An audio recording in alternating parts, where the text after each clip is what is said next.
remember the new guy or gal to the school? The new guy or gal on the job? But you noticed right away when you got there, everybody was staring at you, of course. They were all trying to figure out who you were, what you were about. And through time, as you kind of stayed to yourself, and you as well were trying to figure out the people around you and what they were about, staying pretty quiet to yourself, just watching. And in the back of your mind, you realized some of these people aren't as knowledgeable about certain things as I am. Some of these people haven't worked as hard to not only get the knowledge, but also the experience that I have in certain things that I want to pursue in my life. It was always a very odd feeling, almost a mix of nervousness to become someone that everybody looked at with respect compared to the new guy or gal on the block. But even mixed in with that emotional chaos of the nervousness, you almost had the feeling within you that people also saw that you might be a little bit different than them in the fact that you were possibly more intelligent, more experienced, more capable than they were. I think most of us have been through that. I think most of us have experienced that very feeling. And at times, when we have that nervousness or that chaos going on the inside of us, we try a little too hard to possibly fit in or become liked. Maybe even more so respected. I have this inner gut feeling that Bryan Kohberger, moving from the East Coast all the way to the West Coast to attend WSU for a PhD program, put him into a place that he had some of those inner emotions and chaoses happening within him. But even more so with him realizing that he wanted to work within law enforcement in that very area. People just might not have been accepting him that well. Could they have been outcasting him? I'm ARHayes. This is Convict's Thoughts. Glad you could join me. It's a Saturday night. Hope your weekend is going well. You're safe. You're relaxing. You're getting some fun time in with the family. That's what it's all about. But being a new kid on the block, like Bryan Kohberger was in Pullman, doesn't always make it that easy to relax or go out and have fun. You got to make new friends. You got to meet new people. You got to build new friendships. On top of that, being within a PhD program, you have a lot on your plate. It's a lot of work. I don't know about you, but studying to become a something in life that you're dedicated to the point of taking it all the way to the extreme level of education, a PhD level, means you've added a lot of extra stress onto your plate because outside of just your studies, now you have to become a mentor and a student teacher's aide to others. You have to help teach your field. Your personal life just kind of goes out the window. you fit right back into a corner of being a loner again. A lawyer, I apologize. A loner again in the corner.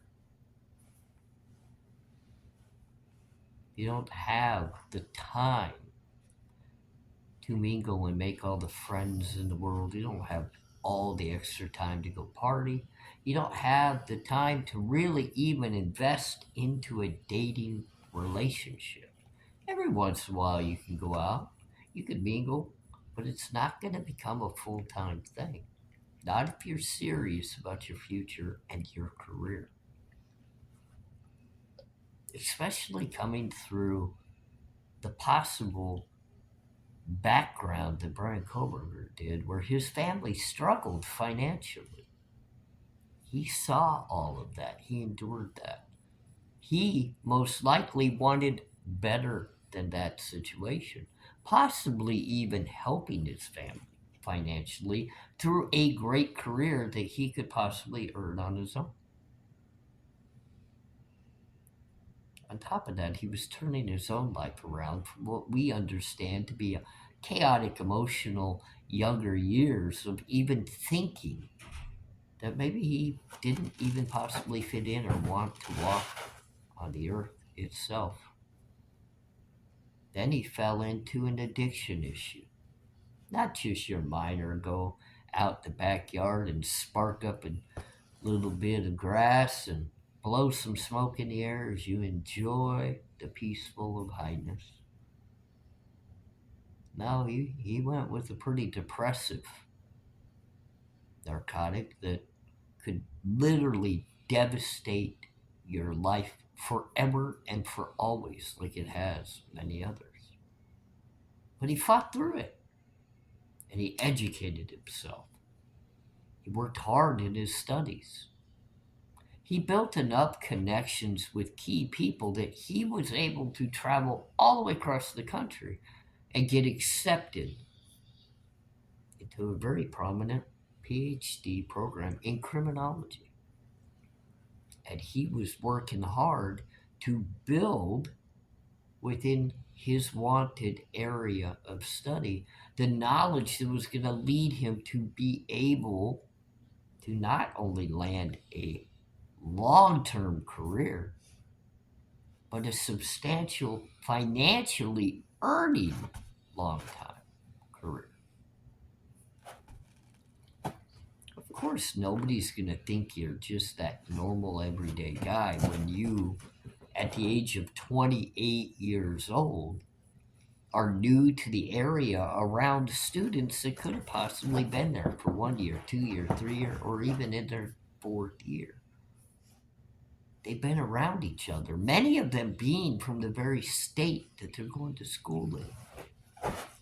That's why most states offer in state tuition at a much lower rate than out of state tuition because they're trying to get as many people to stay within their state and build their careers and their education right at home. Washington State, the University of Idaho in Moscow is no different. They try to attract some of the top students they possibly can from their home state. So Bryan Kohberger was a fish out of water coming from Pennsylvania. Who could he possibly known moving from Pennsylvania to Washington State, University of Washington State in Pullman? When he made that move, he most likely knew of some of the staff and professors and higher level people within the PhD program that he applied for and got accepted to because he would have had to go through the entire entrance and approval and acceptance programs that they do. There's a lot that goes into that. You don't just get accepted overnight. You have to earn that acceptance by proving that you're worthy of one of their spots. Not everybody gets accepted to a PhD program. Trust me on that. I've seen many who were excellent students not get accepted to many of the schools they wanted to go through. It's because they didn't put in the full amount of effort that it was going to take to get there. There's nothing wrong with that. Later in life, many people become more respectful in regards to what it takes, and then they become more determined and willing to make that effort. But you literally have to think outside of those people within the university, who else could he have possibly began reaching out to build relationships in the community? He's not going to reach out to some 21-year-old, third year college student to try to become friends on the internet. He didn't just mingle at the student hall with all the sophomores, juniors, and seniors when he's in that PhD program. He spent the majority of his time with other PhD students, most likely in their study offices and within the classrooms that he was a teacher in. Doesn't mean that he didn't mingle and try to go on a date here or there, or meet other people within his age range to go out and do things. So who would those people have been after he arrived into Pullman, Washington? Who would those people that he would have tried to engage and build some sort of hangout time with, who would they be? Again, most likely people closer to his age, 28 years old, and probably people that were either seeking a better career or already working within that said career. Law enforcement. He sure wanted to work within law enforcement. He had a game plan. He even had a specific area that he wanted to dedicate his work to. But could you imagine people on the force there that have maybe been there 2 years, 3 years, 4 years, all putting in their efforts, working the street beats, working the entry level law enforcement positions, and all of a sudden, a young man coming from all the way across the country wants to throw his hat into the ring and get a higher level, higher paying job, and just most likely even demonstrated the qualifications that he deserved it. Could you imagine that? And how do most people, when you're the new one to the area and they've been there and got their cliques and their hangouts, how do they most times treat you? How do you think those law enforcement officers had built their little connections together, felt when Bryan Kohberger wanted to literally jump above them in ranks of the position? I guarantee you they didn't look at it as acceptingly as others would want to say they would. No, they're going to hold a grudge. They're going to look at it out of the side of their eye and say, what does this kid think he deserves more than what I do? I've put in a few years worth of my time and I'm from this area. I belong in this area. Unlike him, I deserve my promotions before he ever gets a shot to work for this department, especially work for this department in a position that's more qualified and higher paid and most likely more respected than mine. God, it's just like going back to those high school days. Never supporting the one that's actually a little more qualified than you. Never being actually supportive of somebody making a difference and becoming a better person in life. No, that's not what we do. We talk behind their backs, and we make plots and twists to make it harder for them. Bryan Kohberger evidently was denied in a position to work for the Washington State or the Idaho or any of the law enforcement agencies in the area that he most likely applied for. To make it worse, people now want to throw shade out there saying he was failing in the classroom as a PhD student, not only within the interactions he had with his professors, but also the way he was handling the students, being a little too aggressive in his actual grading of papers, and the way he interacted with people just came across as distant and not accepting of being friendly. Come on, we gotta stop this little outside the view critiquing of a man that none of us saw in action. Mainstream media, none of them saw him in action. I haven't seen one professor step to any podium in the public eye and actually discuss Bryan Kohberger's attitude, self nature of the way he was and interacted with people. And I sure haven't seen anybody step to a podium and confirm that he was throwing his entire PhD life away. It's all rumor, it's all gossip. Just like just about anything that we talk in regards to the Idaho 4 case that's deemed to be legitimate evidence, it's all rumor and gossip. There's nothing confirmed. Hell, half the people that are viewing and watching this very case don't even know if the crime was committed in the home they said it was, or whether even all the victims passed. There's too many questions, but we could build all those rumors in regards to a young man, 28 years old, that was pursuing a better life and career. And we want to start picking him apart because he had some issues as a child, because he stole a cell phone at one point in his life when he was making bad choices from a family member, because he wrote in a journal and decided to put words on paper that were coming from his mind and the way he was chaotically feeling at that time. And that's how, when we fast forward years upon years, we want to view that same person. People grow, they become more experienced, they gain more knowledge.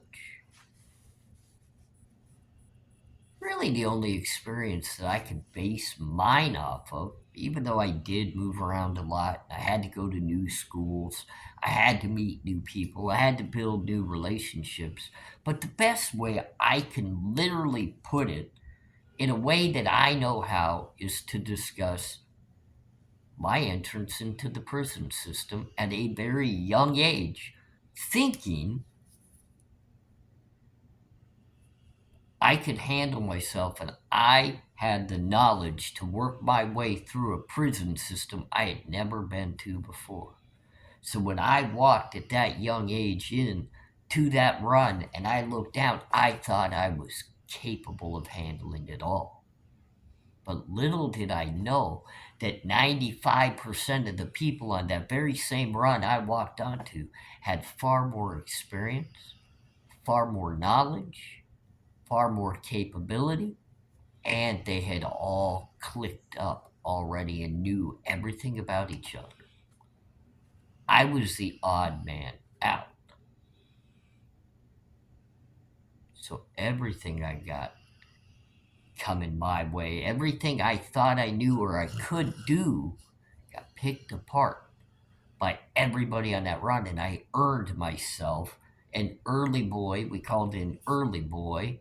I was a youngster coming to prison earlier than I should have. I got myself an early boy tag, kind of like what Bryan Kohberger got when he goes to Washington State of being an incel, an outcast, a loner. Nobody looked at the fact that we actually had the intelligence. We had what it took to be where we were and be successful at it. We just didn't have the connections and the inner workings with all the people around us. So we got labeled.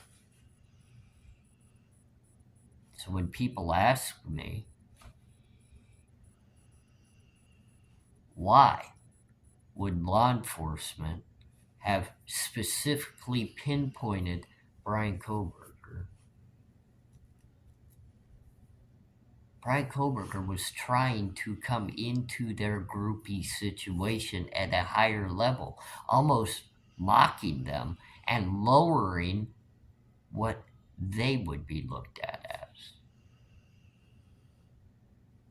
Their little combination of a gang mentality could easily start attacking Bryan Kohberger to ensure he did not look good enough to get a job. He didn't have the support.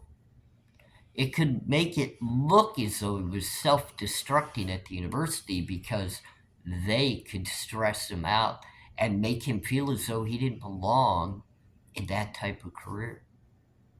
They could even harass him out in the actual community while he drove his car by pulling him over for very small, needless reasons.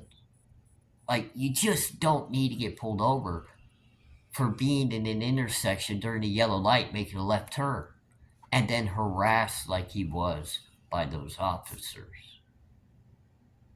Heck, he even got pulled over one time, and they won't release the body cam footage because they say it would be too incriminating to show what's on it.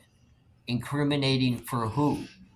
Possibly the officers harassing him? See, when a single individual comes in to try and better himself and better his life, him or her, there's always resistance. And it's always a group of individuals that don't want to see you succeed. They're willing to hold you back. Ladies and gentlemen, Bryan Kohberger was driven to succeed within law enforcement, working his hind end off through years upon years of education to earn a PhD and enter the field with the knowledge and the working experience through the programs to be successful. Today he sits in Latah County Jail, being persecuted by all of those around him for many things he just possibly might not be. And then you question why a man in a courtroom that's having to watch our justice system evade all of his rights and stomp their feet on him more and more, why would he rise so quickly and walk out? Wouldn't you? Thanks for joining me again. This is ARHayes, a convict.